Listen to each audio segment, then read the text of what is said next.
Existem algumas ocasiões na vida em que é sábio você e eu reconhecermos que certas pessoas, certas vozes que vêm até nós, elas são, na verdade, são vozes que falam a palavra de Deus.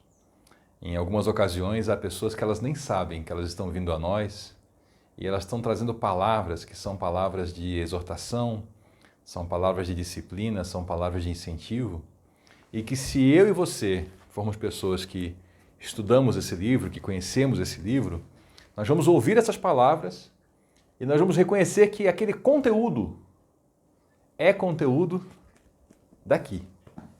E aí nós vamos saber, Deus está falando comigo.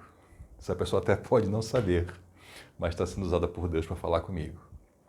Uma dessas vozes que falou muito alto, e sua voz ecoa até os dias de hoje. Uma dessas vozes foi a voz de João Batista, João, aquele que batiza. Hoje nós vamos ter um encontro com as palavras de João Batista. Olá, eu sou o Carlos e aqui nós estudamos a Bíblia. Seja bem-vindo, é um prazer conversar com você novamente, é um prazer tratar com você desse tema maravilhoso que é a Bíblia Sagrada. Se você está chegando agora, o que nós estamos fazendo aqui é estudar a Bíblia. É ler a Bíblia em sequência, capítulo por capítulo, verso por verso. E estamos buscando entender o texto do jeito que as pessoas lá antigamente entendiam, as pessoas que receberam esses textos originalmente. Hoje estamos no Evangelho de Lucas, hoje é o capítulo 3. Vamos lembrar rapidamente, né? A Bíblia ela é uma biblioteca, né? A palavra Bíblia e biblioteca tem essa raiz comum. Aqui é um conjunto de livros. O que nós hoje temos aqui como um encadernado pequenininho aqui, ó, cabe na mão. Isso aqui até não muito tempo na história humana, isso aqui ocuparia uma sala inteira em rolos de material. E os rolos seriam os livros. E hoje a gente tem acesso a essa forma aqui tão prática, né? E então, nós vimos no Evangelho de Lucas, o começo do Evangelho, capítulo 1, capítulo 2, vimos algumas coisas sobre a preparação para a chegada de João Batista, a preparação para a chegada de Jesus, né? Eles eram parentes, Jesus na sua infância. Se você perdeu, volte lá, tá? Tá aqui no canal esse material. Aliás, aqui no canal, nesse momento que eu gravo hoje, a gente já tem o Evangelho de Mateus inteiro, tá? Marcos inteiro, João inteiro e agora estamos em Lucas. Então aproveite aí, tem playlists. No 15º ano do reinado de Tibério César, quando Pôncio Pilatos era governador da Judéia, Herodes, tetrarca da Galileia, seu irmão Filipe, tetrarca da Itureia e Traconites, e Lisânias, tetrarca de Abilene, Anás e Caifás exerciam sumo sacerdócio. Foi nesse ano que a palavra do Senhor veio a João, filho de Zacarias, no deserto. Aqui, Lucas está fazendo uma coisa muito legal por nós. Ele está situando a gente historicamente. Esses fatos aqui estão tão longe da gente que a gente lê esses nomes e para a gente é só uma lista de nomes. Mas, para quem leu isso até alguns séculos depois da escrita original, qualquer pessoa, pessoas comuns que liam isso, elas já se situavam. Imagina que eu falo para você assim, mais ou menos na época do descobrimento do Brasil, aí você já tem uma ideia de tempo. É isso que ele está fazendo, só que com muito mais precisão. E se a gente vai para os livros de história, a gente consegue marcar esse período aqui com muita precisão. Então eu vou lhe explicar algumas coisas, tá? Tibério César era o dono do mundo, era o imperador de Roma. Tibério era o nome dele, César era o título, né? O título de imperador. E Pôncio Pilatos governava a Judéia. Vamos lá então relembrar rapidinho, tá? Israel, aquele país lá no Oriente Médio, é o mesmo Israel da Bíblia, um país estreito e longo que se estende de norte a sul. E a gente tem na porção sul a Judéia, que é a região onde habitava originalmente a tribo de Judá, daí vem o termo judeus, tá? E o Herodes era o tetrarca da Galileia. Galileia é a região do norte do país. Tem Galileia no norte e Judéia no sul. O que é tetrarca? Era o governador da quarta porção, um quarto. Porque originalmente, quando dividiram o país de Israel para governadores nomeados por Roma, dividiram em 4 regiões. Então, depois foi mudando um pouquinho, as regiões uma foi sendo anexada à outra e tal, mas originalmente era isso. Então tinha 4 tetrarcas, eram tetrarquias, eram 4 governos. E aí o Herodes, ele reinava, ou governava, melhor dizendo, porque quem reinava era Tibério, né? Ele governava ali a tetrarquia da Galileia. O irmão de Herodes, olha que família poderosa, hein? Filipe, ele era tetrarca de Itureia e Traconites, era uma outra região do Oriente Médio. E Lisânias era de Abilene. Então, ele está aqui situando, ó, é nessa época, nesse período que esse povo dominava o Oriente. E aí vem uma coisa que parece ser estranha. Anás e Caifás eram o maior sacerdote. Mas o maior não, só. Muito bem. O que acontece? A lei dada por Deus a Israel estabelece que o sumo sacerdote é um só. E ele permanece sendo o sumo sacerdote até que ele morra. Só que o governo romano metia a mão pesada lá na Judéia. E eles, quando estavam assim desagradados com algum sumo sacerdote, porque vai que o sumo sacerdote estava pregando a palavra de Deus, né? E a palavra de Deus, sabe como é que ela é, né? Ela revela as coisas. Eles iam lá e tiravam o sumo sacerdote e botavam outro. Só que o povo olhava aquilo e dizia, negativo.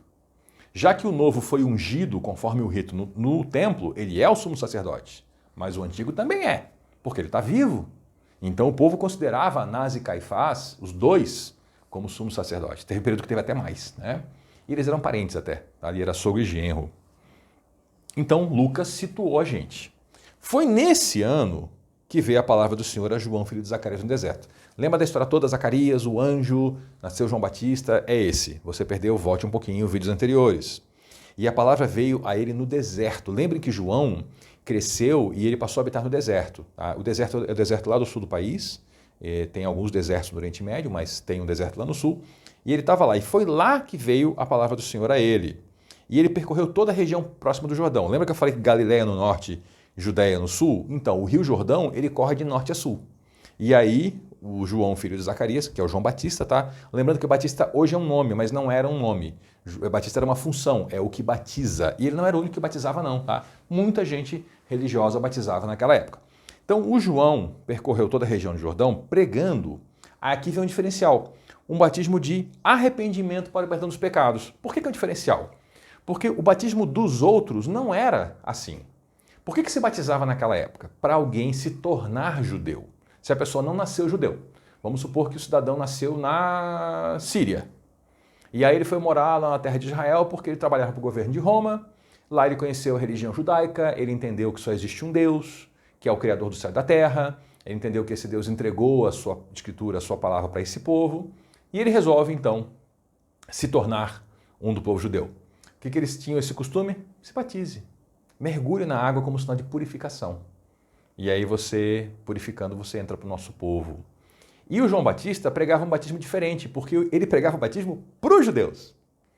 Então ele diz assim, vocês vão se batizar como sinal de arrependimento. Vocês se arrependem dos seus pecados. Vocês já são judeus, mas estão pecando. Todo mundo peca, né? Então tem que se arrepender.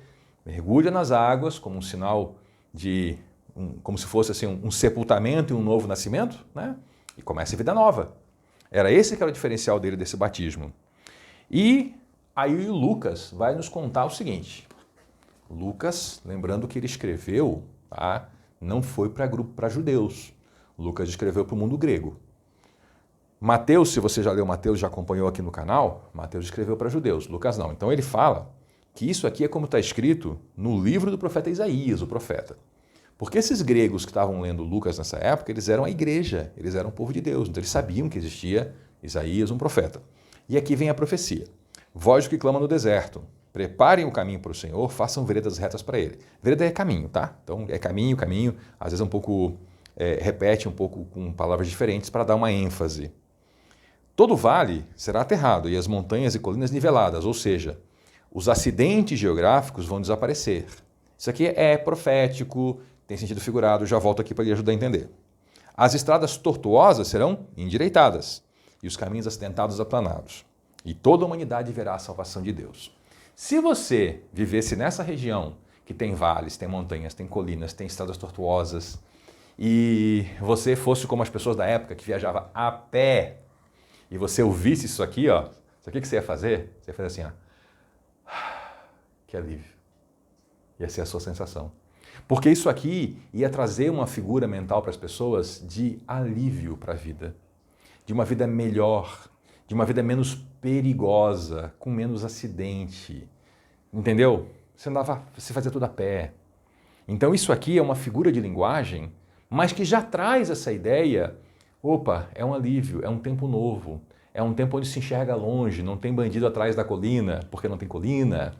O caminho não é torto, eu não tenho que andar um tempão dando volta em torno de morros, em torno de perigos, eu posso ir direto para o meu destino.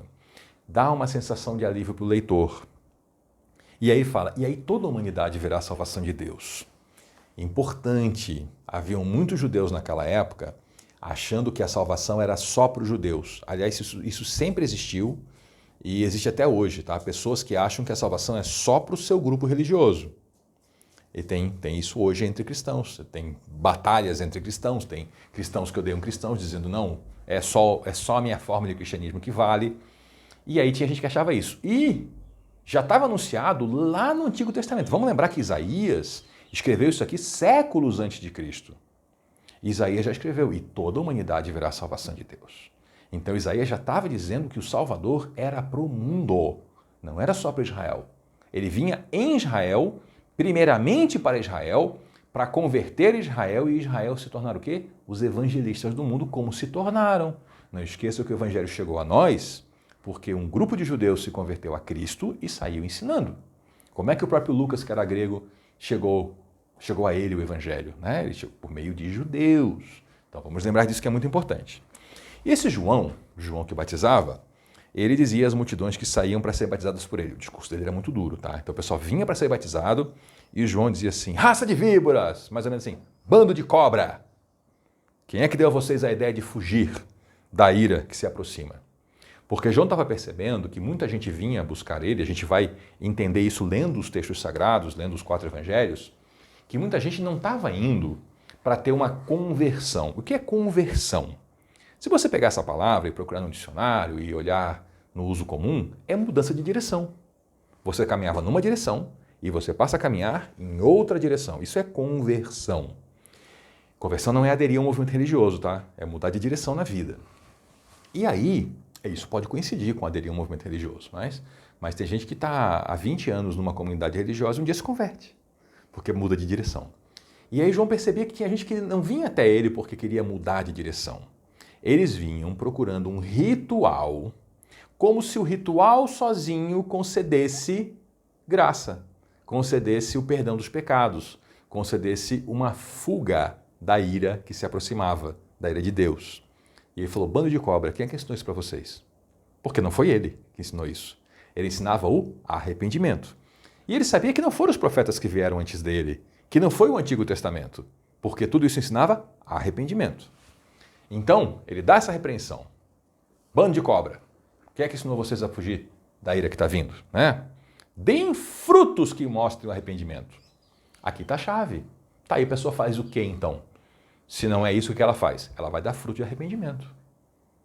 Sabe, já aconteceu com você? Ver alguém que fala que se arrependeu do mal, de alguma coisa que fazia, e aí você observa essa pessoa ao longo do tempo e você nota que as ações dessa pessoa são coerentes com essa palavra. Sabe? Uma pessoa que, sei lá, vou pegar um caso aqui até grave, um crime, né? Alguém que era ladrão, roubava coisa dos outros. E aí essa pessoa fala que se arrependeu, que acha que isso é errado, nunca mais vai fazer isso. E aí você começa a observar, passa 1 ano, passa 2, passa 3, essa pessoa não rouba mais, ela trabalha. E do trabalho dela, ela ainda tira dinheiro para ajudar quem está precisando. Isso é fruto de arrependimento. O arrependimento deu fruto. A pessoa demonstra pela sua vida que aquelas palavras eram verdadeiras. E é isso que João está falando. O que vocês têm que fazer então? Dar fruto de arrependimento. Não é só vir aqui ser batizado.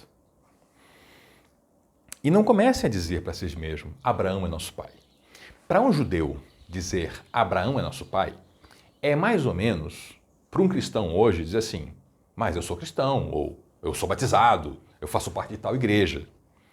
Dizer Abraão é nosso pai era dizer a filiação deles dentro da religião. Eu sou da religião certa. É mais ou menos isso. Eu sou da religião certa. Como é que você está me dizendo que eu tenho que mudar? Eu sou da religião certa. Você é da religião certa? Cuidado com isso, hein? Cuidado com isso. Não é a religião certa que vai lhe salvar. Não é Jesus e a sua atitude em relação a ele.